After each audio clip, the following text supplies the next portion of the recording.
crazy. Oh, wow. You went to North Korea? Yeah, it took 3 years to get that visa. A few years ago. So it was just sad. Was it when Kim Jong-il was still alive? It was Kim Jong-il, yeah. The last days of Kim Jong-il before Kim Jong-un. Yeah. Yeah.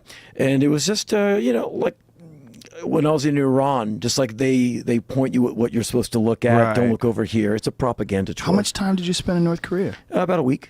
I was in Pyongyang and the areas around Pyongyang, and then I went there via Beijing, and then from there up to Mongolia, then over to Bhutan. What was North Korea like? Just sad. Just poor people who are scared of their government.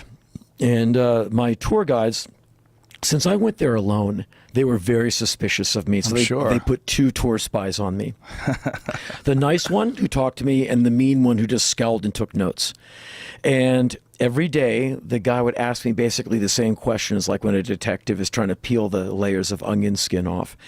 So you said you're a businessman. I'm like, yeah. And like, so what do you do? Like, I edit books, which is true. Right. Mine. And they said, really? What are the books about? I said, well, often they're not that good. I was just winging it. And so you're all put in one hotel. You and the Dutch tourists and the Australians, everyone's in the one hotel across the bridge that's with men with rifles. You're not going anywhere. And so every day they go on their buses and I get in the car. And the Australians recognize me, the Brits recognize me, and they all want photos. And we were walking to the, whatever that room is, the room where the North and South meet. Where they come in through the right. northern door and the southern doors, that blue room, the DSJ. I'll come up with the JSA, the Joint Security Area, something like that.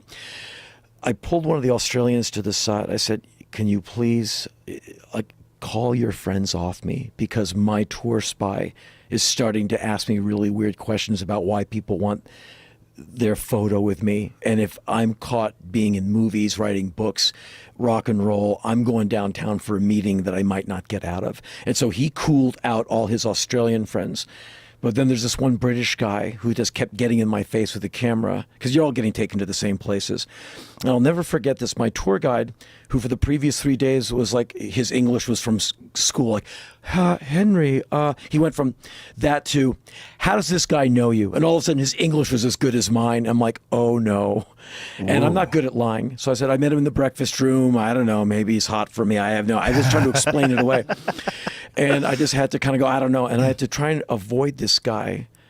And I was really nervous. The last day I was there, when they finally took me back to the airport in Beijing, I'm like, damn, man, am I really getting on this plane? And when the plane took off, man, I just like, okay, I did that. But why wouldn't you just say, I'm a musician, because they won't let you perform? I went on a tourist visa, and if you claim any of that, you're going to get tons of scrutiny, and they're not going to let you in. They won't let you in if you're an artist? Absolutely, absolutely not.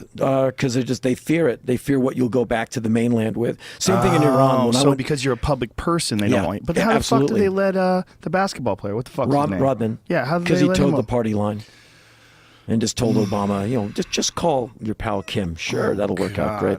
And same thing when I was I went to Tehran via Dubai, and the guy who met me at the airport, after the airport people got done grilling me, he said, look, I got your visa. I know who you are. I'm not your tour guide. He's a government guy. Don't tell him what you do for a living. We'll never get you out of here. So the last day, Jesus Christ. Yeah, the last day I'm in that country, I'm eating dinner with this guy and his amazing wife. They're both like rocket scientists, and they get by with a website that gets visas done. So her cousin, Anusha, the woman, her cousin calls her and says, your friend Henry's on TV. And Ahmed dropped his fork and said, we've got to go.